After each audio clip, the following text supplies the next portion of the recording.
Masih bersama saya Rahayu Japar, pemirsa, dan berikut kembali kami sampaikan berita Mataram hari ini.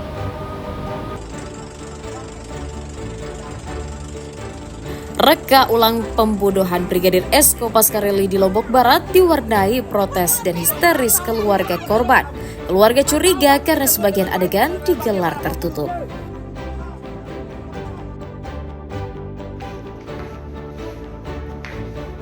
Curi motor penjaga di Kota Mataram, seorang pemuda ditembak polisi karena melawan saat ditangkap.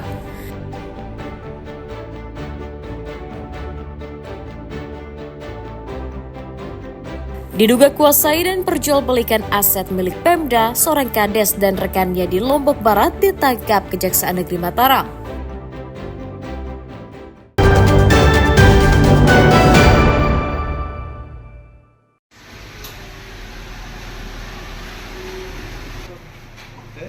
Seorang pemuda berinisial AT asal Lombok Tengah diringkus Satuan Reserse Kriminal Polresta Mataram karena diduga mencuri sepeda motor milik seorang penjaga sebuah retail modern di Kelurahan Ampenan. Tersangka ditangkap setelah dilaporkan korban yang kehilangan sepeda motor yang diparkir di depan tempat ia bekerja dengan menyertakan video kamera pengawas. Selain membekuk tersangka, polisi menyita 1 unit sepeda motor curian. Aparat juga terpaksa menembak kaki tersangka karena mencoba melawan saat ditangkap. Polisi juga masih memburu seorang rekan tersangka yang ikut membantu membawa kabur motor curian. Untuk saat ini pelaku mengaku baru 2 kali. Pelaku pencurian untuk di Alfamart ini ada 2 orang, 1 masih belum tertangkap, masih dalam proses pencarian. Untuk pasal yang kami sangkakan pasal 363, ancaman hukuman 7 tahun penjara. Ada DPO dari 2 orang yang pelaku? Kemungkinan yang 1 yang belum tertangkap akan kami terbitkan daftar pencarian orang. Kalau modusnya sendiri? Modus jadi pelaku datang ke TKP, melihat motor parkir dan sepi, langsung menggunakan kunci T melakukan pelaku. Tersangka mengaku menjual sepeda motor tersebut, kemudian hasilnya dibagi 2. Mana kamu bawa motor? Pulang dulu, Pak. Pulang dulu, baru kamu pergi jual. Iya. Dan berapa dijual? 1, Pak.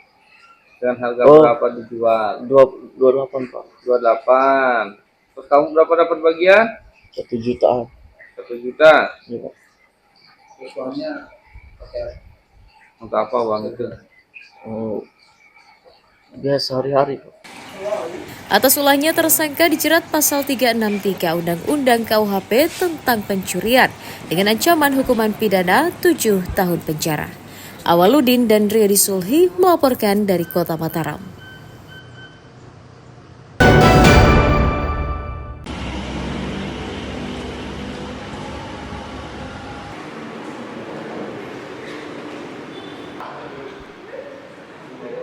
Kepala Desa Bagik Polak Amir Amrain Putra dan mantan Kasih Pengendalian dan Penanganan Sengketa BPN Lombok Barat, baik Mahyuni Fitriani BMF, resmi ditetapkan sebagai tersangka dalam kasus dugaan korupsi aset Pemda oleh Kejaksaan Negeri Mataram Senin siang. Keduanya ditahan oleh tim pidana khusus Kejari Mataram awal pekan ini karena diduga berkomplot menjual tanah negara milik pemerintah kabupaten di Desa Bagik Polak, Kecamatan Labuapi, Kabupaten Lombok Barat. Untuk memudahkan proses pemeriksaan, tersangka Amir ditahan di Lembaga Pemasyarakatan Kelas 2A Lombok Barat. Sedangkan tersangka BMF ditahan di Lapas Perempuan Kelas 2 Mataram dan akan menjalani masa penahanan selama 20 hari ke depan.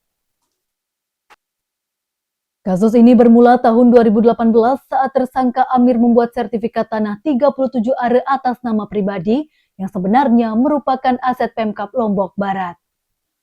Selanjutnya sertifikat ini dibatalkan BPN pada 2019 karena diprotes warga. Namun tersangka kemudian diduga merekayasa gugatan hingga status kepemilikan tanah akhirnya berpindah ke pihak lain, kemudian dijual kepada orang ketiga. Sementara baik Mahyuni diduga sengaja tidak menghadiri sidang gugatan, sehingga BPN tidak memiliki kesempatan untuk membantah gugatan yang dilakukan oleh tersangka saat itu. Kejaksaan Negeri Mataram melalui rekayasa gugatan perdata di Pengadilan Negeri Mataram, muncul nama pemohon IWB dan kawan-kawan yang mengaku sebagai ahli waris dari tanah tersebut, kemudian mengajukan gugatan terhadap tersangka AAP dan BPN Lombok Barat atas objek yang telah dibatalkan. Dalam persidangan perdata, pihak tersangka BMF selaku penerima kuasa dari Kepala BPN Lombok Barat sengaja tidak menghadiri sidang di pengadilan. Atas perbuatannya, kedua tersangka dijerat dengan pasal 2 dan pasal 3 Undang-Undang Nomor 31 Tahun 1999, juga Undang-Undang Nomor 20 Tahun 2001 tentang pemberantasan tindak pidana korupsi dengan ancaman hukuman maksimal 20 tahun penjara. Awaludin dan Riyadi Sulhi melaporkan dari Kota Mataram.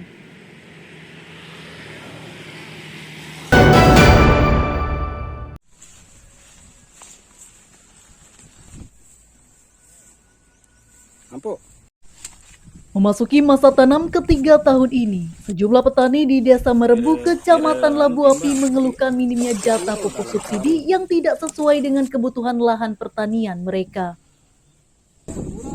Jika biasanya petani mendapat 6 kuintal pupuk bersubsidi, kini mereka hanya memperoleh 5 kuintal saja per hektarnya untuk 1 kali masa tanam. Padahal mereka membutuhkan sekitar 7 kuintal pupuk untuk mencukupi kebutuhan produksi selama 3 hingga 4 bulan. Tidak hanya itu, petani mengeluhkan harga pupuk subsidi jenis urea seharga Rp3.200 per kilogram lebih mahal dari harga eceran tertinggi, yang seharusnya Rp2.250 per kilogram. Minimnya jatah pupuk membuat tanaman petani musim ini terancam tidak tumbuh sempurna. Ditambah kondisi cuaca yang tidak menentu membuat tanaman mudah diserang hama. Ya, harapan kita sebagai petani kepada pemerintah itu supaya pendistribusian pupuk dan obat-obatan itu selalu dikontrol. Sekaligus harapan kita kepada pemerintah untuk selalu menjaga harga jual gabah ke pengepul. Kalau tidak begitu, mati petani bos. Karena kalau setiap panen selalu harga jual selalu turun. Merespon hal itu, Pemda memastikan alokasi pupuk tahun ini mencukupi kebutuhan para petani. Pemda mengajak petani menggunakan pupuk organik untuk menghemat biaya produksi.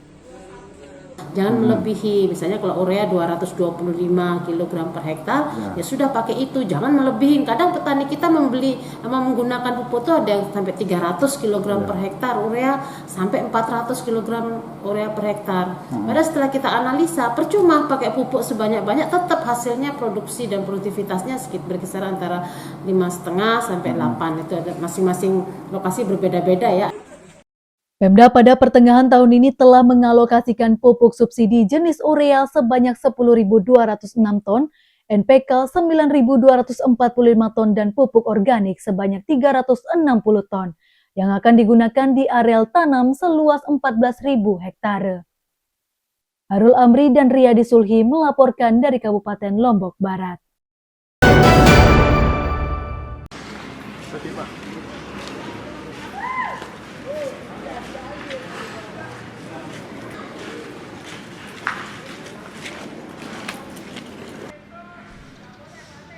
Sekolah rakyat tingkat sekolah dasar di Provinsi Nusa Tenggara Barat mulai dibuka di 3 lokasi di Pulau Lombok dan Sumbawa pada tahun 2025.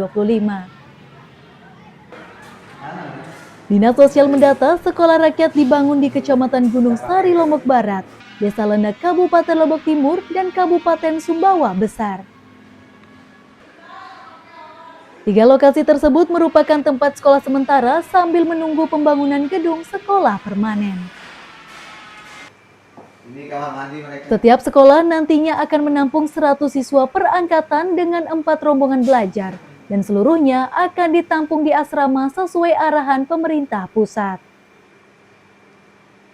Untuk di SKB itu ada 100 siswa, 4 rombel. Terus di Lombok Timur juga ada 100 siswa, 4 rombel. Dan yang di Sumbawa itu ada 3 rombel, 75 siswa. gedung fisik segala macam udah di mana ya. sekolah Pak di sini? Kalau yang di Lombok Barat itu di SKB, di SKB Gunung Sari. Okay. Ya. Kalau yang di Lombok Timur itu di BLK, punyanya Kemenaker, Lenek. Okay. Kalau yang di Sumbawa itu di SMP 4 Sumbawa.